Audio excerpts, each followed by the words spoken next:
నమస్తే, welcome to political head quarters. నేను మీ వరుణ్. నిత్యం రాష్ట్రంలో అదేవిధంగా దేశంలో ఎలాంటి రాజకీయ పరిణామాలు చోటు చేసుకుంటున్నాయి, ఎలాంటి హాట్ కీ టాపిక్స్ జరుగుతున్నాయో నిత్యం మనం ఈ ప్రోగ్రామ్ లో చూస్తూనే ఉన్నాం. సో ఈ రోజు ఇలాంటి దేశంలో అదేవిధంగా రాష్ట్రంలో పార్టీలు ఎలాంటి హాట్ హీట్ టాపిక్స్ జరుగుతున్నాయో చూద్దాం. మా ప్రతినిధులు కూడా సిద్ధంగా ఉన్నారు మీకు ఎప్పటికప్పుడు అప్డేట్స్ అందించడానికి. సో మొదటిగా త్వరలోనే బీజేపీ బస్సు యాత్రను అయితే ప్రారంభిస్తున్నట్లు తెలుస్తుంది. అది సెప్టెంబర్ 15 మొదలు పెడతారు, అక్టోబర్ 2తో ముగినట్లయితే తెలుస్తా ఉంది. అయితే ప్రతిరోజు 2 అసెంబ్లీ నియోజకవర్గాల్లో ఈ యాత్ర అనేది సాగుతుంది. ముగ్గురు నేతలు 3 క్లస్టర్లుగా యాత్ర అనేది ఉండబోతుంది. దీని మీద పూర్తి అప్డేట్స్ మా బ్యూరో చీఫ్ కృష్ణమూర్తి లైవ్ లో అందుబాటులో ఉన్నారు. కృష్ణమూర్తి, చెప్పండి. Thank you Varun. ఎన్నికల్లో గెలుపు కోసమే బీజేపీ గత కొంతకాలంగా కసరత్తు చేస్తూ ఉన్నది. పార్టీని ఏ రకంగా అధికారం తీసుకురావాలి, ప్రజల్లో పార్టీని బలంగా తీసుకువెళ్ళాలంటే ఏ చర్యలు చేపట్టాలి, ఏ కార్యక్రమాలు చేపట్టాలి అని చెప్పేసి పార్టీ కొంత యోచన చేస్తూ ఉన్నాయి. అందులో భాగంగానే గతంలో బీజేపీ రాష్ట్ర అధ్యక్షుడుగా ఉన్నటువంటి బండి సంజయ్ ప్రజా సంగ్రామ యాత్ర ద్వారా కొంత ప్రజల్లోకి వెళ్ళారు. ఆయన చేసినటువంటి 6 విడతల ప్రజా సంగ్రామ యాత్ర బీజేపీ అంటే కాషాయ జెండా, బీజేపీ జెండా గ్రామీణ ప్రాంతాల్లోకి, తండాల్లోకి వెళ్లేలా చేసింది. ఆయన అలుపెరగని వీరుల్లాగా ఆయన పాదయాత్ర చేశారు. ఆ పాదయాత్రకు ప్రజలు ఆ రకంగానే బ్రహ్మరథం పెట్టారు. అయితే కొంతకాలంగా బండి సంజయ్ మార్పు, అధ్యక్షుడి పదవి నుంచి ఆయన తప్పించి కిషన్ రెడ్డికి పగ్గాలు కట్టబెట్టడం, ఈ నేపథ్యంలో కొంత బీజేపీలో స్తబ్దత వాతావరణం నెలకొంది. బీజేపీ గ్రాఫ్ పడిపోయింది కూడా. గతంలో ఏదైతే ఉవ్వెత్తునెగిసి ప్రత్యామ్నాయం అంటే అధికార బీఆర్ఎస్ కు ప్రత్యామ్నాయం బీజేపీ అన్న చర్చ ప్రజల్లో బలంగా వినిపిస్తున్న సమయంలో బీజేపీ అధిష్టానం హఠాత్తుగా బండి సంజయ్ని మార్చడం ఒక్కసారిగా కుప్పకూలినట్టుగా స్పష్టంగా అర్థమవుతా ఉన్నది. కొంతమంది నేతలు పార్టీ నాయకత్వం మార్పును జీర్ణించుకోలేక పార్టీని వదిలి వెళ్తా ఉన్నారు. ఇంకా వాళ్ళు కొంతమంది ఇంకా ఆలోచన చేస్తా ఉన్నారు, కొంతమంది పార్టీకి దూరంగా ఉంటారు. ఈ నేపథ్యంలో పార్టీకి మరోసారి పూర్వవైభవం తీసుకోవాలి.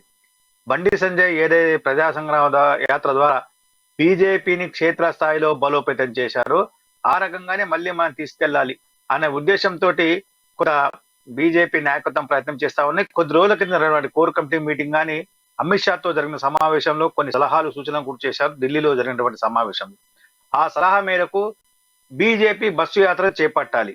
వాస్తవానికి బస్సు యాత్ర గతంలోనే బండి సంజయ్ అధ్యక్షుగా ఉన్నప్పుడే బస్సు యాత్ర చేపడదామని ప్రజా సంగ్రామ పాదయాత్రను నిలిపివేశారు. అయితే కొన్ని అనివార్య కారణాల వల్ల బస్సు యాత్ర ఎప్పటికప్పుడు వాయిదా పడుతుంది. మరోసారి తాజాగా ఇప్పుడు బస్సు యాత్ర చేపట్టాలి. అయితే ఉన్నటువంటి పార్టీలో ఉన్న కీలక నేతలు ఒకే బస్సు యాత్ర చేపడితే ఎన్నికల సమయం దగ్గరగా ఉన్నది. కాబట్టి రాష్ట్రంలోని అన్ని నియోజకవర్గాలను తట్టడము, అన్ని నియోజకవర్గాల ప్రజలను చైతన్యం చేయడము అనేది కుదరదు. కాబట్టి 3 క్లస్టర్లుగా చేయాలి, 3 నాయకులు పెట్టాలి. ఒకటి కిషన్ రెడ్డి పార్టీ రాష్ట్ర అధ్యక్షుడు, రెండోది పార్టీ జాతీయ ప్రధాన కార్యదర్శి బండి సంజయ్, మూడోది పార్టీ రాష్ట్ర ఎన్నికల నిర్వహణ కమిటీ చైర్మన్ ఈటల రాజేందర్. ఈ ముగ్గురిని 3 క్లస్టర్లుగా చేయాలి. 3 క్లస్టర్లుగా చేసి పాదయాత్ర నిర్వహించాలి. 3 చోట్ల నుంచి బస్సు యాత్ర, ఏకకాలంలో 3 చోట్ల నుంచి బస్సు యాత్ర ప్రారంభమవుతాయి. ప్రతిరోజు 2 నియోజకవర్గాలను వాళ్ళు సందర్శించి ఆయా నియోజకవర్గాల్లో రాష్ట్రంలోని బీఆర్ఎస్ ప్రభుత్వం, కేసీఆర్ నేతృత్వంలోని బీఆర్ఎస్ ప్రభుత్వం చేసేటువంటి ప్రజా వ్యతిరేక విధానాలు, ప్రభుత్వ పథకాల అమల్లో వైఫల్యాలు, వీటిని ఎండగట్టడంతో పాటు కేంద్రంలోని నరేంద్ర మోడీ చేపట్టిన ప్రభుత్వ పథకాలు, వాటి ద్వారా కొనుగోడిన ప్రయోజనాలు, అంటే ఆ నియోజకవర్గాల వారిగా ఏ నియోజకవర్గం వెళ్తా ఆ నియోజకవర్గంలో కొంత కేంద్ర నిధుల ద్వారా ఏ రకమైనటువంటి అభివృద్ధి పనులు జరిగాయి, కేంద్రము ఆ నియోజకవర్గానికి ఎన్ని నిధులు ఇచ్చింది, రాష్ట్ర ప్రభుత్వం ఆ నియోజకవర్గానికి ఇచ్చిన నిధులను ఏ రకంగా దుర్వినియోగపరిచి దారి మళ్లించింది అనే విషయాలను కూలంకషంగా తెలియజేయడంతో పాటు బీజేపీకి మద్దతు ఇవ్వాలని కోరుతూ ఈ 3 నాయకులు 3 చోట్ల నుండి పాదయాత్రలు, ఒకరు భద్రాచలం నుంచి, ఒకరు గద్వాల నుంచి, మరొకరు కరీంనగర్ నుంచి అని అనుకుంటా ఉన్నారు. ఇప్పటికైతే అంటే టెంటేటివ్ గా తెలిసినటువంటి ఉన్నటువంటి సమాచారము. అయితే సెప్టెంబర్ 17 తెలంగాణ విమోచన దినోత్సవం రోజు నుంచి బస్సు యాత్ర చేపట్టేటువంటి నాయకులు అక్టోబర్ 2 గాంధీ జయంతి రోజున ముగించేందుకు ఏర్పాటు చేస్తా ఉన్నారు. ఈ బస్సు యాత్రలో ప్రధానంగా ప్రతిరోజు కేంద్ర రాష్ట్ర నాయకులు ఆయా చోట్ల జరిగేటువంటి కార్నర్ మీటింగ్ అనండి, పబ్లిక్ మీటింగ్ అనండి, నియోజకవర్గ స్థాయి మీటింగ్ అనండి, లేదు అంటే రచ్చబండ ఈ కార్యక్రమాలు అంటే వీళ్ళు చేయాల్సిన రచ్చబండ కార్యక్రమాలు చేస్తారు, కార్నర్ మీటింగ్లు నిర్వహిస్తారు, అవసరమైతే బహిరంగ సభలను పెడతారు. ఆయా ప్రాంతాల్లో ఉన్నటువంటి సౌకర్యాలు వసతులు నేపథ్యంలో అప్పటికప్పుడు నిర్ణయాలు తీసుకొని వాటి చేపడతారు. అయితే ప్రతిరోజు జరిగే ముగ్గురు అంటే 3 బస్సు యాత్రలకు 3 నాయకులు నేతృత్వం వహిస్తుంటారు. 3 చోట్లకు కేంద్ర మంత్రులు కానీ, కేంద్రంలో నాయకులు కానీ, రాష్ట్ర స్థాయి నాయకులు వీళ్ళందరూ ఆయా ప్రాంతాల్లో పాల్గొని బస్సు యాత్ర చేపట్టడానికి కారణం ఏంటిది? రాష్ట్రంలో రెడ్ కృష్ణమూర్తి చూసుకున్నట్లయితే మొన్న కర్ణాటక ఫలితాల తర్వాత కొంత బీజేపీ కొంత చతికిలబడింది అనుకోవచ్చు. ఆ తర్వాత ఇంటింటికి బీజేపీ, గడప గడప బీజేపీ లాంటి కార్యక్రమాలు పెట్టారు. కొంత ప్రజాదరణ రాలేదు. తర్వాత నేతల్లో కూడా కొంత లోపం ఉంది. ఇప్పుడు ఈ బస్సు యాత్రకి ప్రజాదరణ ఖచ్చితంగా వచ్చింది అనుకోవచ్చా? అంటే గతంలో పాదయాత్ర ద్వారా ఏదైతే ప్రజాదరణ వచ్చిందో, పాదయాత్ర ముగించిన అంటే 6వ విడత పాదయాత్ర ముగియక ముందే బస్సు యాత్రకు వెళ్దాము, ఎన్నికలు దగ్గరకు వచ్చే ఎన్నికల సమయం దగ్గరకు వస్తుంది, నిర్వహించకు ఎన్నికల ఎన్నికలను బలంగా ఎదుర్కోవాలంటే ఏ రకమైన వ్యూహాలు చేయాలనే అంశంలో కొంచెం చర్చించాల్సిన అవసరం ఉంది. రాష్ట్ర స్థాయిలో రాష్ట్ర నాయకులు అందరూ కూర్చొని చర్చించాల్సిన అవసరం ఉంది. కాబట్టి పాదయాత్ర వాయిదా వేయాలి, బస్సు యాత్ర మొదలు పెట్టాలనుకున్నారు. అయితే పాదయాత్ర వాయిదా వేసినప్పటికీ బస్సు యాత్ర చేపట్టడంలో కొంత జాప్యం జరిగింది. దానికి వాళ్ళ వేరే కారణం. బీజేపీ నాయకులు బహిరంగంగా ఏం చెప్పినప్పటికీ అంతర్గతంగా ఉన్న కుమ్ములాటతోటే బస్సు యాత్ర వాయిదా పడింది.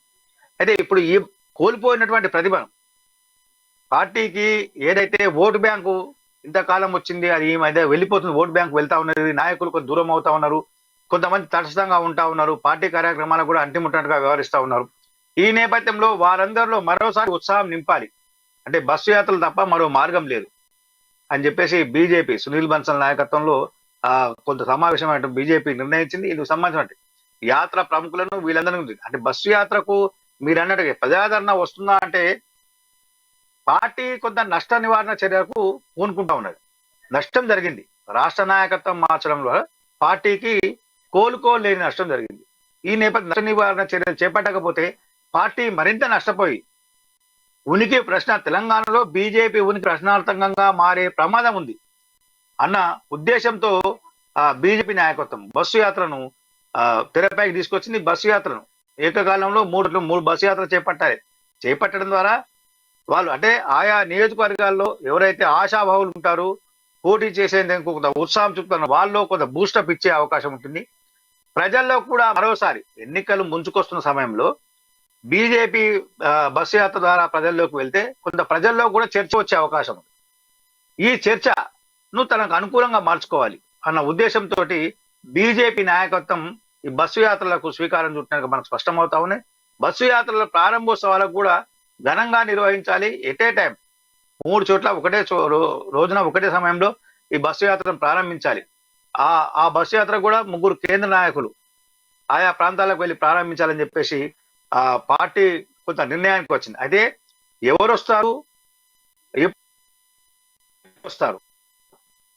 కొంత స్పష్టత రావాల్సింది. అంటే ముందుగా ఆ మంత్రులు కానీ లేదంటే ఇతర జాతీయ స్థాయి నాయకులు కానీ వాళ్ళ అపాయింట్మెంట్ తీసుకోవాలి. వాళ్ళ అపాయింట్మెంట్ ఎప్పుడు ఉంటుంది ఏంటి అని అన్న తర్వాత వాళ్ళు ఎక్కడికి వెళ్ళాలి అనేది రాష్ట్ర పార్టీ కూర్చుని అంటే ఏ నాయకుడు. రెడ్ కృష్ణమూర్తి అయితే ఎక్కువగా ఈ బస్సు యాత్రలో ప్రభుత్వ వైఫల్యాలను ప్రజలకు తీసుకువెళ్లే విధంగా బస్సు యాత్ర చేపడుతున్నట్లయితే తెలుస్తోంది. అయితే ఇలాంటి వైఫల్యాలను అంటే ముఖ్యంగా ఏ వైఫల్యాలను ప్రజలకు తీసుకెళ్లే ప్రయత్నం చేస్తుంది బీజేపీ?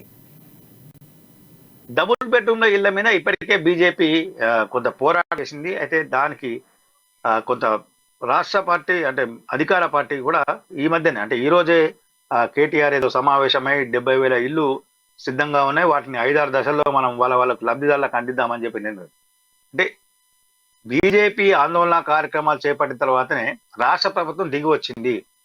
2018 నుంచి 23 అంటే దాదాపుగా 4.5 సంవత్సరాలలో ఇయ్యలేనటువంటి కేటాయించలేని లబ్ధిదారులకు అందించలేని డబుల్ బెడ్రూమ్లను రాష్ట్ర ప్రభుత్వం ఎన్నికల ముందు చేయడం అనేది కొంచెం ఎన్నికల స్టంటు అని చెప్పబోతా ఉన్నారు. అదేవిధంగా నిరుద్యోగ యువతకు వృత్తి ఇస్తామని చెప్పేసి రాష్ట్ర ప్రభుత్వం మాట తప్పింది. ఈ అంశాన్ని ప్రధానంగా అంటే యువతను ఆకర్షించేందుకు ఈ అంశాన్ని ప్రధానంగా తీసుకెళ్లే అవకాశం ఉంది. అదేవిధంగా రైతులకు ఉచిత ఎరువులు ఇస్తామని చెప్పేసి కేసీఆర్ ప్రగతి భవన్ వేదికగా రైతుల సమక్షంలో హామీ ఇచ్చారు. ఆ విషయాన్ని కూడా అంటే రైతులు సంక్షోభంలో ఉన్న సమయంలో రాష్ట్ర ప్రభుత్వం ఆదుకోవట్లేదు. ఇటీవల కాలంలో వరదలు వచ్చి రైతాంగం పూర్తిగా నష్టపోయారు. ధాన్యం కొనుగోలు చేయలేక రైతాంగం అష్ట కష్టాలు పడ్డారు. రోడ్ల మీద ప్రాణాలు విడిచిన ఘటన. వీటన్నింటినీ ప్రచార ప్రధాన అంశాలుగా తీసుకోవాలని చెప్పేసి బీజేపీ నిర్ణయించగా తెలుస్తా ఉన్నది. అదేవిధంగా మహిళలకు వడ్డీ లేని రుణాలు ఇస్తామని చెప్పేసి, అంటే మహిళను ఆకర్షించాలంటే ఇట్లాంటి పథకాలు ఒక్కొక్క వర్గానికి ఒక్కొక్క పథకాన్ని ఎగ్జాంపుల్ గా తీసుకొని ఆయా ప్రాంతాల్లో ఏ వర్గం ఉన్నారు, ఎవరికి ఎక్కువగా నష్టం జరిగింది ప్రభుత్వ నిర్ణయం వల్ల, ప్రభుత్వం సహాయం కోసం ఎవరు ఆతృతగా ఎదురు చూస్తా ఉన్నారు, వాళ్లకు ప్రభుత్వం నుంచి వస్తున్న స్పందన ఏంటి, వీటన్నింటినీ బేరీజ్ వేసుకున్న తర్వాతనే ఆయా ప్రాంతాల్లో బీజేపీ తన ప్రచారాస్త్రాలను ప్రజల్లోకి వదిలి వాటి మీద చర్చ పెట్టే అవకాశం ఉంది. ప్రజల్లో లోతుగా చర్చిస్తే అందులో సాధక బాధలు తెలుస్తాయి. ఆ తర్వాత ఎవరు సరైన నాయకులు, ఎవరు తనకు ఏ ప్రభుత్వం వస్తే తమకు సరైన విధంగా న్యాయం జరుగుతుంది, తమ కష్టాలు తీరుతాయి అన్న విషయంలో ప్రజల్లో ఒక చర్చ వచ్చే అవకాశం ఉంది. కాబట్టి ఆ రకంగా చర్చ పెట్టాలి. ఆ రకంగా చర్చ పెట్టినప్పుడు మాత్రమే బీజేపీకి ఆదరణ లభిస్తుంది. ఇదే సమయంలో ప్రధానమంత్రి నరేంద్ర మోడీ 9 ఏళ్లలో తీసుకున్నటువంటి చర్యలు, అభివృద్ధి పనులు, ఒనగూరిన ప్రయోజనాలు, అంటే ఉచితంగా మరుగుదొడ్ల నిర్మాణం కానీ, లేకపోతే పేద ప్రజలకు ఉచితంగా గ్యాస్ బండలు అందించడం కానీ, ఇట్లాంటి కార్యక్రమాలతో పాటు జన్ధన్ యోజన ద్వారా ఎవరికి ఏ రకమైన ప్రయోజనం కలిగింది, అదేవిధంగా బీమా సౌకర్యం కానీ, మిగతా అంశాలు వీటి మీద కూడా బీజేపీ నాయకత్వం కొంత ప్రచారం, అంటే గ్రామాలలో కొన్ని చోట్ల పేద ప్రజలకు రాష్ట్ర ప్రభుత్వం, కేంద్ర ప్రభుత్వము ఉచితంగా గ్యాస్ సరఫరా అందించింది. జన్ధన్ ఖాతాల ద్వారా మన కరోనా సమయంలో వాళ్ళ ఖాతాలలో కొంత కేంద్ర ప్రభుత్వం డబ్బులు జమ చేసింది. వీటన్నింటిని కూడా బీజేపీ నాయకులు పరిస్థితుల సందర్భంగా అక్కడక్కడ గుర్తు చేసే అవకాశాలు ఉన్నాయి. అంటే ఇటు రాష్ట్ర ప్రభుత్వ వైఫల్యాలను తూర్పార పడుతూనే అటు కేంద్ర ప్రభుత్వ పథకాల ప్రయోజనాలు, వీటి అంశాలు, ఒనగూరిన లబ్ధి, ఇవన్నిటిని కూడా గణాంకాలతో సహా చెప్పాలని చెప్పేసి ప్రభుత్వం నిర్ణయిస్తా ఉన్నది. అదేవిధంగా నష్టపోయిన రైతాంగానికి నష్టపరిహారం ఇవ్వలేదు. భద్రాచలం లాంటి ఏరియాలో గతంలో సీఎం కేసీఆర్ గారు గతంలో, అంటే మొన్నటి వరద కాకుండా అంతకన్నా ముందు భద్రాచలంలో వరదలు వచ్చి పెద్ద ఎత్తున భారీ నష్టం జరిగిన సమయంలో అక్కడికి భద్రాచలంలో బహిరంగ సభ పెట్టినటువంటి కేసీఆర్ క్లౌడ్ బరస్ట్, ఇది విదేశీ కుట్ర ఉండొచ్చు అని అనుమానాలు వ్యక్తం చేస్తూ ఏదేమైనప్పటికీ నష్టపోయిన రైతులకు ఎకరానికి 10,000 ఇస్తాం మేము అని చెప్పి చెప్పారు. ఎవరైతే వాళ్ళకు మాత్రమే ఇచ్చారు, మిగతా వాళ్ళకు ఎవరికి కూడా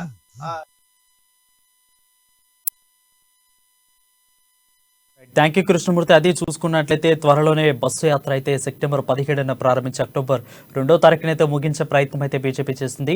ఈ క్రమంలోనే రచ్చబండ్లు కానీ, సభలు కానీ ఏ విధంగానే కానీ ప్రజల్లోకి వెళ్ళి వాళ్ళలో మమేకమైపోయి ఖచ్చితంగా ప్రభుత్వ వైఫల్యాలను అయితే ప్రజలకు తీసుకెళ్లే ప్రయత్నం అయితే బీజేపీ చేస్తున్నట్లు మనకు స్పష్టంగా తెలుస్తుంది. నెక్స్ట్ మనము బీఆర్ఎస్ అప్డేట్స్ చూద్దాము. సెప్టెంబర్లలోనే బీఆర్ఎస్ మొదటి జాబితా అయితే ప్రకటన విడుదలయ్యే అవకాశాలు కనిపిస్తున్నాయి. రేపటి నుండి అధిక శ్రావణం ఉండడంతో బీఆర్ఎస్ పార్టీ ఎమ్మెల్యేల టికెట్లో టెన్షన్ నెలకొంది. గత 10 రోజుల నుంచి అయితే బీఆర్ఎస్ మొదటి లిస్ట్ రెడీ అయిపోయింది. ఆగస్టు నెలలోనే వచ్చింది. ఆగస్టు నెల ఇంకేముంది వచ్చేసిద్దని ఊహాకణాలు అయితే వస్తాయి, కానీ లేట్ అయింది. ఇప్పటికే బీఆర్ఎస్ ఫస్ట్ లిస్ట్ అంటూ సోషల్ మీడియాలో కూడా ఎవరికి వస్తున్నాయి ఇతని పేర్లు అని కన్ఫామ్ గా చెప్తున్న పరిస్థితి నెలకొంది.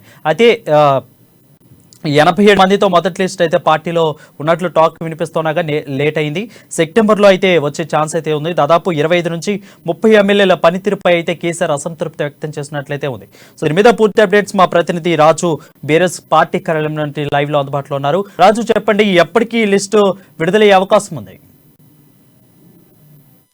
వరుణ్, గత కొద్ది రోజులుగా బీఆర్ఎస్ పార్టీ అభ్యర్థుల మొదటి లిస్టు విడుదలవుతుందని చెప్పి కూడా ఊహాగానాలు అయితే వినిపిస్తున్నాయి. ఈ నేపథ్యంలోనే పార్టీలో కూడా ఇదైతే ఒక చర్చగా మారింది. చాలా మంది సిట్టింగులు కూడా చాలా మంది టికెట్ కోసం ఇస్తున్నారు. అదే విధంగా పార్టీలోకి కొత్తగా వచ్చిన వాళ్ళు కానివచ్చు, ఇతర పార్టీ నుంచి వచ్చిన వాళ్ళు కానివచ్చు, ఈసారి కొత్తగా టికెట్ ఆశించే వాళ్ళు కావచ్చు, వీళ్ళందరూ కూడా పార్టీలో టికెట్ కోసం అయితే తీవ్రంగా ప్రయత్నిస్తా ఉన్నారు. ఈ నేపథ్యంలోనే ఇప్పటికే 78 మందితో లేదంటే 87 మందితో, అంటే lucky number, KCR lucky number 6 number కలివచ్చేలా ఒక అభ్యర్థుల ప్రకటన అయితే లిస్టును అయితే కూర్పు చేయడం జరిగిందని చెప్పి వార్తలు వస్తున్నాయి. ఈ నేపథ్యంలోనే 87 మందితో ఒక మొదటి జాబితా తయారు చేశారని చెప్పి ఇప్పటికే వార్తలు వస్తా ఉన్నాయి. అయితే ఇది ఆగస్టు నెలలోనే సీఎం కేసీఆర్ ప్రకటిస్తారని చెప్పినప్పటికీ కొన్ని కారణాల వల్ల ఇది వాయిదా పడ్డదని చెప్తున్నారు. ముఖ్యంగా మంచి రోజులు లేవనే ఉద్దేశంతో దీన్ని వాయిదా వేసుకున్నట్టుగా కూడా తెలుస్తా ఉంది. ముఖ్యంగా ఇన్ని రోజులు కూడా ఆషాఢ మాసం ఉండడంతో మంచి రోజులు లేవనే ఉద్దేశంతో ఇవన్నీ వాయిదా వేస్తున్నారు. రేపటి నుండి శ్రావణ మాసం స్టార్ట్ అవబోతుంది. సో రేపటి నుండి కేసీఆర్ ఎప్పుడైనా ఈ జాబితాను విడుదల చేసే అవకాశం ఉందని చెప్పి ఓవైపు వార్తలు వస్తున్నప్పటికీ కూడా గతంలో మనం చూసుకున్నట్టయితే 2018లో కేసీఆర్ ముందస్తుకు వెళ్ళినప్పుడు సెప్టెంబర్ 6వ తేదీన ఒకటేసారి 105 మంది అభ్యర్థులను ప్రకటించి ఒక సంచలనం సృష్టించడం జరిగింది. అదే విధంగా ఇప్పుడు సెప్టెంబర్ 6 కూడా దగ్గరలోనే ఉంది కాబట్టి ఈ నెలలో ప్రకటించాల్సిన లిస్టును కూడా ఈ మరొక 15 రోజులు కూడా ఆపి సో వచ్చే నెల 6వ తేదీన ప్రకటించాలని చెప్పి ఇప్పటికే నిర్ణయించినట్టుగా కూడా వార్తలు వస్తున్నాయి. ఈ నేపథ్యంలోనే అభ్యర్థులు అయితే ఒక టెన్షన్ వాతావరణం అయితే నెలకొని ఉంది. ఎందుకంటే చాలా మంది కూడా ఇప్పటికే ప్రతి నియోజకవర్గంలో ఉన్న సిట్టింగ్ ఎమ్మెల్యేలు కావచ్చు, ముఖ్యంగా తమకు తాము సిట్టింగ్ లో ఈసారి ఖచ్చితంగా టికెట్ మాకే వస్తుంది అని చెప్పి ఒక దృఢ నమ్మకంతో అయితే ఉన్నారు. ఆ విధంగానే వాళ్ళందరూ కూడా పని చేసుకుంటూ వెళ్తున్నారు. కానీ ఇప్పటికీ చాలా మంది కొన్ని నియోజకవర్గాల్లో అయితే ఇద్దరు కంటే అంటే ఒకరికంటే ఎక్కువగా కూడా అభ్యర్థులు పోటీలో ఉన్నట్టుగా కూడా తెలుస్తా ఉంది. మరోవైపు వర్గ విభేదాలు కూడా ఉన్నాయి, గ్రూపులు కూడా ఉన్నాయి. అంటే టికెట్ ఎవరికి వస్తుంది, ఎవరికి వారే మాకే వస్తుంది అని చెప్పి ఒక దృఢ నిశ్చయంతో ఉన్నారు. ఈ నేపథ్యంలో ఎవరికి వస్తుంది అని చెప్పి లోపల కొంతమందికి అయితే టెన్షన్ కూడా ఉంది.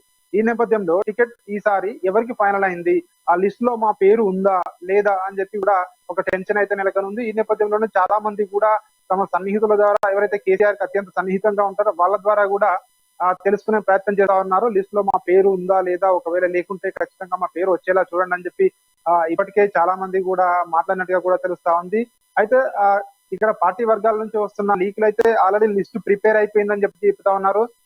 వచ్చే నెల 6వ తేదీన ఖచ్చితంగా ప్రకటిస్తామని చెప్పి సో అంటున్నారని చెప్పి కూడా అది కూడా పార్టీ నుంచి అయితే లీక్లు వస్తున్నాయి. మొత్తాన్ని చూసుకున్నట్టే ఈసారి 25 నుంచి 30 మంది సిట్టింగ్ ఎమ్మెల్యేలు మారుస్తారని చెప్పి కూడా తెలుస్తా ఉంది. ఎందుకంటే వరుసగా 2 సార్లు గెలిచిన ఎమ్మెల్యేలు కావచ్చు, చాలా మంది ఎమ్మెల్యేల పైన ఏదైతే ఆరోపణలు ఉన్నాయో అవినీతి ఆరోపణలు కావచ్చు, ఈ దళిత బంధులో 30% కమిషన్ లాంటి ఆరోపణలు కావచ్చు, సో ఇటీవల ప్రవేశపెట్టినటువంటి బీసీ బంధు, ఈ బంధు ఎడితే రాజు 25 నుంచి 30 మంది ఎమ్మెల్యేల పనితీరుపై కేసీఆర్ అసంతృప్తి వ్యక్తం చేస్తున్నట్లయితే కనిపిస్తుంది. ఎందుకు ఆ ఎమ్మెల్యేల మీద అసంతృప్తి వ్యక్తం చేయాల్సిన అవసరం ఏముంది? ఆ ఎమ్మెల్యేల లిస్ట్ ఏమన్నా బయటకు వచ్చిందా? వరుణ్, ఇప్పటికైతే ఆ లిస్ట్ అయితే బయటికి రాలేదు. కానీ ఎందుకంటే ఇప్పటికే చాలా మంది పైన కొన్ని ఆరోపణలు ఉన్నాయి. అదేవిధంగా ఆ నియోజకవర్గాల్లో ఇతర పార్టీ నుంచి చేరినటువంటి బలమైన నేతలు కూడా ఉండడం ఒక కారణం కూడా చెప్పవచ్చు. సో ఇవన్నీ అదే విధంగా ఖచ్చితంగా ఈసారి 3వసారి గెలిచి రాష్ట్రంలో హ్యాట్రిక్ సాధించాలని ఒకటి కావచ్చు. అదేవిధంగా టిఆర్ఎస్ పార్టీ బిఎస్ పార్టీ అయిన తర్వాత ఖచ్చితంగా ఎట్టి పరిస్థితుల్లో రాష్ట్రంలో అధికారంలోకి రావాలి అని చెప్పి ఒక ఏకైక లక్ష్యంతో బిఆర్ఎస్ పార్టీ పనిచేస్తా ఉంది. ఎందుకంటే వచ్చే పార్లమెంట్ ఎన్నికల్లో కావచ్చు, ఇతర రాష్ట్రాల్లో కూడా ఎన్నికల్లో పార్టిసిపేట్ చేయాలంటే ఖచ్చితంగా తెలంగాణలో గెలవాల్సిన పరిస్థితి ఉంటుంది. ఒకవేళ కనుక తెలంగాణలో ఓడిపోతే దేశంలో ఏ రాష్ట్రానికి వెళ్ళినా కూడా కొత్త రాష్ట్రంలో మీరు గెలవలేదని చెప్పి కూడా ప్రతిపక్షాలు విమర్శించే అవకాశం ఉంటుంది. సో కాబట్టి అత్యంత ప్రతిష్టాత్మకంగా తెలంగాణలో ఖచ్చితంగా సో అధికారమే లక్ష్యంగా సో ఉండాలి. కాబట్టి ఈ నేపథ్యంలోనే అభ్యర్థులు సిట్టింగ్లను కూడా ఖచ్చితంగా మార్చాలి అనే ఉద్దేశంకి కేసీఆర్ వచ్చినట్టుగా కూడా తెలుస్తూ ఉంది. ఇందులో భాగంగానే 25 నుంచి 30 మంది సిట్టింగ్ ఎమ్మెల్యేలకు ఈసారి టికెట్ ఉండకపోవచ్చు అని చెప్తే వెళ్తా ఉంది. ఇప్పటికే కొంతమందిని కూడా ఇప్పటికే చాలా కొంతమందితో మాట్లాడినట్టుగా కూడా తెలుస్తా ఉంది, కొంతమందితో మాట్లాడలేదని తెలుస్తా ఉంది. మాట్లాడిన వాళ్ళలో ముఖ్యంగా మాట్లాడినట్టు తెలుస్తా ఉంది. మీకు తర్వాత వేరే దానిలో అడ్జస్ట్ చేస్తాము, నామినేటెడ్ పదవులు ఇస్తామని చెప్పి కూడా ఇప్పటికే మాట్లాడినట్టు సమాచారంతో ఉంది. ఒకవేళ కొందరు నేతలు ఒకవేళ టికెట్ రాకుంటే పార్టీ వీడినా కూడా నష్టం లేకుండా ఉండేందుకు కూడా దానికి కూడా ప్రణాళికలు రూపొందిస్తున్నట్టుగా కూడా తెలుస్తా ఉంది. ఒకవేళ వాళ్ళు వెళ్ళిపోయినా కూడా పార్టీకి నష్టం కలగకుండా ఉండాలని చెప్పి కూడా ఇప్పటికే కేసీఆర్ కూడా భావిస్తున్నట్టుగా తెలుస్తుంది. బలమైన నేతలు మొదటి లిస్ట్ లో ముఖ్యంగా గెలుపు గుర్రాలకే, బలమైన నేతలకే ఖచ్చితంగా టికెట్లు ఇవ్వాలి అని చెప్పి కూడా కేసీఆర్ ఒక నిర్ణయానికి వచ్చినట్టుగా కూడా తెలుస్తుంది. దీనికి సంబంధించి ఇప్పటికే సోషల్ మీడియాలో అయితే ఒక 80 మందితో కూడినట్టు లిస్ట్ అయితే ఒకటైతే వైరల్ అవుతా ఉంది. దాదాపు ఒక్కొక్క నియోజకవర్గంలో కూడా దాదాపు 75% ఆఫ్ ద ఎమ్మెల్యేలు అంటే దాదాపు 80 మందితో సంబంధించిన లిస్ట్ ఒకటి వైరల్ అవుతా ఉంది. ఏ నియోజకవర్గానికి ఏ ఎమ్మెల్యే బీఆర్ఎస్ ఫస్ట్ లిస్ట్ లో ఉంటుందని చెప్పి కూడా. సో ఇవన్నిటిని చూసి కూడా సిట్టింగ్ ఎమ్మెల్యేలు ఎవరైతే ఉన్నారో మా పేరు లేదని చెప్పి కూడా అనుకుంటా ఉన్నారు. వాళ్ళందరూ కూడా హైకమాండ్ దృష్టికి తీసుకెళ్తా ఉన్నారు. ఇవంతా ఒక అభ్యర్థులు అయితే ఒక టెన్షన్ అయిన వాతావరణం నెలకొంది. ఎందుకంటే ఎక్కువ రోజులు కూడా లేదు, ఇప్పటికే టికెట్లు కొన్ని ఫైనల్ చేశారని చెప్పి కూడా వార్తలు వస్తున్న నేపథ్యంలో ఈ బీఆర్ఎస్ శ్రేణుల్లో మాత్రం ఎవరైతే టికెట్ ఆశిస్తున్నారో వీళ్ళందరిలో కూడా ఒక టెన్షన్ అయితే నెలకొని ఉంది. మొత్తానికైతే మంచి రోజులు అంటే మంచి ముహూర్తాలు కేసీఆర్ అయితే నమ్ముతారు, మంచి ముహూర్తాలు అవి కూడా రేపటి నుండి ప్రారంభం అవుతున్నాయి. సో ఈ నేపథ్యంలోనే కేసీఆర్ లక్కీ నెంబర్ 6 వచ్చేటట్టుగా 87 మంది 8+7 సో 8+7 15 1+5 6 అంటే లక్కీ నెంబర్ 6 కలిసి వచ్చేలా వచ్చే నెల 6వ తేదీన లిస్టు ప్రకటిస్తారని చెప్పి కూడా విశ్వసనీయ వర్గాల ద్వారా సమాచారం అంతా ఉంది వారు. చూసుకున్నట్లయితే బీఆర్ఎస్ పార్టీలో 87 మందితో దాదాపు ఫస్ట్ లిస్ట్ అయితే ఖరారు చేశారు. అధిక శ్రావం ఉండటం వల్ల సెప్టెంబర్ 6వ తారీఖునైతే రిలీజ్ చేసే అవకాశాలు అయితే ఖచ్చితంగా కనిపిస్తున్నాయి. 25 నుంచి 30 మంది ఎమ్మెల్యేలతో కేసీఆర్ అయితే అసంతృప్తి వ్యక్తం చేస్తున్నారు. దాదాపు భారీ సిట్టింగ్లలో మార్పు అయితే ఈసారి ఉండబోతున్నైతే మనకి క్లియర్ కట్గా తెలుస్తూ ఉంది. నెక్స్ట్ మనం కాంగ్రెస్ వైపు వెళ్దాం. కాంగ్రెస్ సెప్టెంబర్లో టికెట్ల విషయంలో స్పష్టమైన విధానం ఎంచుకున్నారైతే కాంగ్రెస్ నేతలు. ఢిల్లీ చుట్టూ కాదు, గల్లీ గల్లీ చుట్టూ, ప్రజల చుట్టూ తిరగండి అని అయితే గట్టిగా హైకమాండ్ అయితే నేతలకైతే ఆదేశించినట్లయితే తెలుస్తోంది. ఢిల్లీ చుట్టూ తిరగకపోతే ప్రయోజనం ఏమీ ఉండదు, మీరు పై వీరులతో కాదు ఢిల్లీ ప్రజల్లో ఉంటేనే మీకు టికెట్ ఇస్తామని అయితే క్లియర్ కట్ గా చెప్తున్న పరిస్థితి కనిపిస్తుంది. దీని మీద ఓవరాల్ అప్డేట్స్ మా ప్రతినిధి హరీష్ లైవ్ లో అందుబాటులో ఉన్నారు. హరీష్ చెప్పండి. Thank you వరణ్. ఏదైతే అధికార బీఆర్ఎస్ పార్టీని ఢీకొట్టే విధంగా కాంగ్రెస్ పార్టీ ముందుకెళ్తున్నట్టుగా ఇప్పటికే చూడవచ్చు. ఏదైతే ఇక్కడ ప్రచారాలు కావచ్చు, తన వ్యూహాత్మకంలో ఇప్పటికే నిమగ్నమైన కాంగ్రెస్ పార్టీ, అలాగే ప్రచారాల విషయం కావచ్చు, అలాగే టికెట్ల కసరత్తు అన్నింటిలో కూడా వ్యూహాత్మకంగా ముందుకెళ్తున్న. అయితే కర్ణాటకకు సంబంధించి కర్ణాటక ఫార్ములానే తెలంగాణను అమలు చేయాలనుకుంటున్న నేపథ్యంలో కూడా ఇక్కడ ఏదైతే వచ్చే టికెట్లకు సంబంధించిన అభ్యర్థులు ఏ విధంగా ఉండాలనిపైన కూడా ఇప్పటికే అధిష్టానం కూడా వాళ్ళు సూచనలు చేసినట్టుగా తెలుస్తుంది. ప్రధానంగా ఏదైతే టికెట్ల అంశానికి సంబంధించి ఇప్పటికే గ్రూప్ నేతలు ఉన్నారో వాళ్ళంతా కూడా ఢిల్లీకి వెళ్లి పైరవులు చేస్తున్న పరిస్థితి కనిపిస్తుంది. నేపథ్యంలో కూడా అలాంటి దానికి కూడా మొత్తం తెరదించే విధంగా కూడా అధిష్టానం నిర్ణయం తీసుకుందని చెప్పొచ్చు. ప్రధానంగా ఏదైతే జనాల్లో ఉండాలి, జనాల్లోకి వెళ్ళిన ప్రజల్లో ఉన్న నేతలకే టికెట్లు ఇస్తామంటూ కూడా కాంగ్రెస్ అధిష్టానం చెప్తున్న పరిస్థితి కనిపిస్తుంది. ప్రధానంగా ఇదే విషయం పైన కూడా గతంలో వరంగల్ డిక్లరేషన్ లో కూడా రాహుల్ గాంధీ ప్రకటించిన నేపథ్యం కనిపిస్తుంది. ప్రధానంగా వరంగల్ డిక్లరేషన్ రాహుల్ గాంధీ విషయానికి వస్తే, రాహుల్ గాంధీ ఏదైతే జనాల్లో ప్రాబల్యం కలిగిన నేతలు వాళ్ళు జనాల్లో ఉండాలి, ప్రజాక్షేత్రంలో ఉండాలి, ప్రశ్నిస్తూ ఉండాలి, అధికార ప్రభుత్వ వైఫల్యాలను కూడా నిగుదీసే విధంగా కూడా ప్రతి నేతలు కూడా పనిచేసుకుంటూ పోతే వాళ్ళకి ఇళ్ల వద్దకే టికెట్లు వస్తాయని కూడా కీలక నేత రాహుల్ గాంధీ చెప్పిన పరిస్థితి కనిపిస్తుంది. అలాగే అయితే ఇప్పుడే కర్ణాటక సంబంధించి కూడా ఇదే ఫార్ములాను కర్ణాటక అమలు చేయడం జరిగింది. ప్రధానంగా ఏదైతే గ్రూపు నేతలు కావచ్చు, గ్రూపు సంబంధించిన వాళ్ళ తాలూకు నేతలకు టికెట్లు ఇవ్వాలంటూ కూడా పైరవులు చేస్తే వాళ్ళకు టికెట్లు ఇవ్వాలంటూ కూడా అధిష్టానం చెప్పిన పరిస్థితి నేపథ్యంలో వచ్చే ఎన్నికలకు టికెట్లు ఎలా ఉండబోతున్నాయి, ఏ విధంగా టికెట్లు అభ్యర్థులు ఎవరు ఉండబోతున్నారని పైన కూడా పూర్తిగా సర్వేలతో నిమగ్నమై ఉంటుంది. సర్వే రిపోర్టు అనుగుణంగానే కూడా ఇక్కడ రైతులు అక్కడ రాజకీయ పరిస్థితులు కావచ్చు, సామాజిక అంశాలు కావచ్చు, ఇక్కడ ఎంతవరకు జనాలను ప్రభావితం చేయగలిగారు, ప్రజల్లోకి ఎంతవరకు చేరగలిగారు, అలాగే అధికార ప్రభుత్వాల వైఫల్యాలు ఏంటి, ఈ విషయాలపైన కూడా కాంగ్రెస్ పార్టీకి సంబంధించి ఒక సర్వే రిపోర్ట్ ఉంటే ఆ రిపోర్టు నివేదిక ఆధారంగానే ఇప్పటికే దీనికి సంబంధించి స్పష్టమైన వైఖరి అయితే అధిష్టానం చెప్పి నేపథ్యంలో కూడా ఇక్కడ స్క్రీనింగ్ కమిటీని కూడా ఏర్పాటు చేయడం జరిగింది. ప్రధానంగా తమిళనాడు చెందిన కాంగ్రెస్ కీలక నేత సన్నిహితుడుగా ఉన్న ఏదైతే సోనియా గాంధీ కావచ్చు, రాహుల్ గాంధీకి సన్నిహితుడుగా ఉన్న మురళీధరన్ ను కూడా ఈ స్క్రీనింగ్ కమిటీకి చైర్మన్ గా నియమించారు. ఈ స్క్రీనింగ్ కమిటీలో ప్రధానంగా అభ్యర్థులకు సంబంధించి కూడా విధి విధానాలు ఏ విధంగా అభ్యర్థులను ఖరారు చేయడం నేపథ్యంలో సర్వే రిపోర్ట్ అక్కడ సునీల్ కలుగోను సర్వే రిపోర్ట్ కావచ్చు, అలాగే ఇప్పటికే నిర్వహిస్తున్న ఇక్కడ స్క్రీనింగ్ కమిటీ సర్వే రిపోర్టు, ఈ సర్వే రిపోర్టు ఆధారంగానే అభ్యర్థుల జాబితాను విడుదల చేయడం నేపథ్యంలో కూడా అందరూ జనాల్లో ఉండాలి, జనాలకే పరిమితం కావాలి, ప్రజల్లో ఉండాలి. దానిపైన కూడా ఇప్పటికే ఇక్కడ స్క్రీనింగ్ కమిటీ కావచ్చు, టీపీసీ చేస్తున్న పరిస్థితులు కనిపించే నేపథ్యంలో అంటే దీనికి సంబంధించి కూడా రేపు ఏదైతే అభ్యర్థులకు సంబంధించి తుది జాబితా విడుదల చేయేందుకు, అలాగే ఇప్పుడు ఏదైతే ఒకే నియోజకవర్గానికి సంబంధించి ఎలాంటి భేదాలు లేకుండా ఒకే అభ్యర్థి ఉన్న వాళ్ళంతా 40 స్థానాలకు సంబంధించి షెడ్యూల్ కూడా త్వరలో రాబోతుంది. నేపథ్యంలో రేపు 17వ తేదీ నుంచి రేపు అది అభ్యర్థులకు సంబంధించి అప్లికేషన్ కూడా తీసుకోవడం, డీడీ రూపంలో కూడా ఏదైతే అభ్యర్థులకు సంబంధించి వాళ్ళు రుసుములను ఏదైతే అప్లై చేసుకునేందుకు కూడా ఎమ్మెల్యే అభ్యర్థికి అప్లై చేసుకునేందుకు కూడా కొంచెం రుసుము చెల్లించి కూడా డీడీ కట్టే విధంగా కూడా ఇక్కడ సబ్ కమిటీని ఏర్పాటు చేయడం. ఈ దామోదర్ రాజనరసింహ నేతృత్వంలో వర్కింగ్ ప్రెసిడెంట్ మహేష్ గౌడ్ నేతృత్వంలో ఈ సబ్ కమిటీ పనిచేయడం నేపథ్యంలో రేపటి నుంచి 25వ తేదీ వరకు ఎవరైతే అసెంబ్లీ ఆశావాహులు ఉంటారో అండా ఎమ్మెల్యేల అభ్యర్థులు వాళ్ళంతా కూడా గాంధీ భవన్ వేదికతో అప్లై చేసుకునే పరిస్థితి నేపథ్యంలో దానికి సంబంధించిన రుసుము ఏ విధంగా ఉండబోతుంది అనే పైన కూడా ఈరోజు ఒక ఫైనలైజ్ చేసే అవకాశం కనిపిస్తుంది. అలాగే మనం చూడవచ్చు ప్రస్తుతానికి ఇప్పుడు అభ్యర్థుల విషయానికి వస్తే ఇప్పటికే వాళ్ళు సూచనలు చేసిన పరిస్థితి కనిపిస్తుంది. అక్కడ మహిళా అభ్యర్థులు కావచ్చు, అలాగే కావచ్చు ఇలాంటి ఎటైతే ఢిల్లీలో అయితే క్లియర్ కట్ గా చెప్పేశారు, ఢిల్లీ చుట్టూ కాదు గల్లీలో ప్రజల చుట్టూ తిరగండి అని అయితే ఢిల్లీ హైకమాండ్ అయితే క్లియర్ గా స్పష్టం చేసింది హరీష్. బట్ అయితే కాంగ్రెస్ ఇప్పుడున్న కాంగ్రెస్ నేతలు మరి ప్రజల్లో ఏ విధంగా తిరుగుతున్నారు, అధికార పార్టీ యొక్క వైఫల్యాలను ఎండగట్టే ప్రయత్నం ఏమైనా చేస్తున్నారా, వాళ్ళ కార్యాచరణ ఏ విధంగా ఉండిపోతుంది?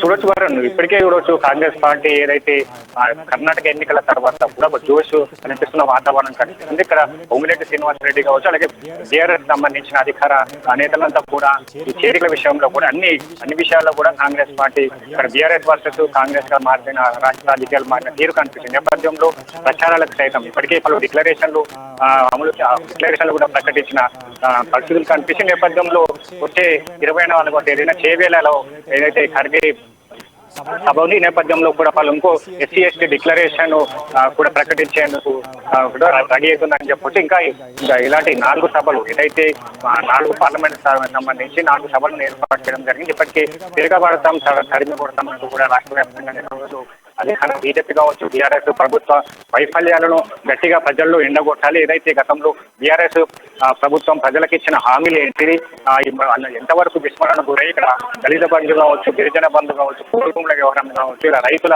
అంశాలకు సంబంధించి రైతాంగ సమస్యలు కావచ్చు, పలు అంశాలపైన కూడా పూర్తిగా చార్జ్ షీట్ వేస్తున్న పరిస్థితులు కనిపిస్తుంది. ఏదైతే తిరగబడతాం తరిమి కొడతాం అనే కార్యక్రమం నేపథ్యంలో కూడా చార్జ్ షీట్ వేసే విధంగా ఉండాలి. నియోజకవర్గాల్లో ఎమ్మెల్యేల పనితీరు ఏంటి, ఎమ్మెల్యే వాళ్ళకి ఇచ్చిన గతంలో అక్కడ ప్రజలకు ఇచ్చిన హామీలు ఎంతవరకు నెరవేరినంత కూడా నేతలంతా అక్కడ క్షేత్రంలో ఇప్పటికే చాలా మంది నేతలు కూడా అక్కడ నియోజకవర్గాల్లో పరిమితమైన పరిస్థితి కనిపిస్తుంది. ప్రధానంగా అక్కడ స్థానిక ఇష్యూలో ఫోకస్ చేసుకున్నట్టుగా తెలుస్తుంది. అయితే కర్ణాటక ఫార్ములాలో భాగంగా కూడా కర్ణాటకలో ఇదే ఫార్ములా కూడా అప్లై చేయడం జరిగింది. ప్రధానంగా స్థానిక సమస్యలను టార్గెట్ చేస్తే అభ్యర్థికి బలం చేకూరుతుందని చెప్పేసి ఇక్కడ అధిష్టానం కూడా చెప్పిన పరిస్థితులు కనిపిస్తున్నాయి. కాబట్టి ఈ నేపథ్యంలో పలు అంశాలపైన కూడా నియోజకవర్గంలో నేతలంతా పరిమితంగా ఉండాలి, స్థానిక అంశాలను ప్రస్తావించాలి, తర్వాత ప్రత్యేకలు కావచ్చు, అన్ని అంశాలను పరిగణన తీసుకొని లోకల్ గా ఉండాలి, ఆ లోకల్ ఇష్యూస్ పైన ఫోకస్ చేయాలంటూ కూడా ఇప్పటికే టీవీసీ కావచ్చు అధిష్టానం నేతలకు చెప్పిన పరిస్థితుల నేపథ్యంలో కూడా ఇలాంటి అంటే అన్ని వ్యూహాత్మకంగా కూడా కాంగ్రెస్ పార్టీ ముందుకెళ్తున్నట్టుగా తెలుస్తుంది. ప్రధానంగా సంబంధించి వచ్చే నెల 1వ వారం 2వ వారంలో కూడా 40 మందికి సంబంధించిన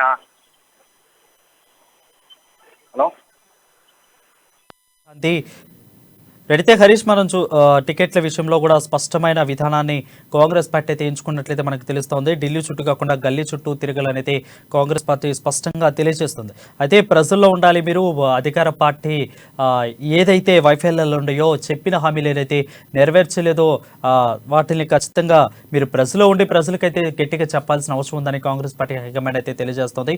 అందులో మొన్న రేవంత్ రెడ్డి కూడా పార్టీ ఒక మీటింగ్లో అయితే చెప్పారు, తిరగబడదాం తరిమి కొడదాం అనే నినాదంతో ప్రజల్లోకి వెళ్ళాలి, ఖచ్చితంగా ప్రభుత్వ వైఫల్యాలను అయితే ప్రజల్లోకి వెళ్ళి ప్రభుత్వ వైఫల్యాలు ఖచ్చితంగా చెప్పాలని అయితే క్లియర్ కట్గా చెప్తా ఉన్నారు. అటు దాదాపు ఎన్నికల సమయం 4 నెలల సమయం మాత్రమే ఉండటంతో కాంగ్రెస్ పార్టీ కానీ బీజేపీ కానీ బీఆర్ఎస్ కానీ మొత్తం కూడా అయితే ఏకంగా ఫస్ట్ లిస్ట్ మీదే కేంద్రీకరించినట్లయితే దృష్టి నేతలు అయితే ఉన్నట్లు మనకు తెలుస్తూ ఉంది. చూద్దాం రానున్న 4 నెలల్లో ఏ పార్టీకి ప్రజలు మొగ్గు చూపుతారో, ఏ పార్టీకి పప్పం కడతారో, ఉన్న అధికార పార్టీకి నమ్ముతారో లేదంటే కొత్త పార్టీలకి తావిస్తారో ఖచ్చితంగా చూడాల్సిన పరిస్థితి అవుతుంది. చూడాలంటే ఖచ్చితంగా మనం 4 నెలలు అయితే వెయిట్ చేయాల్సిన పరిస్థితి నెలకొంది.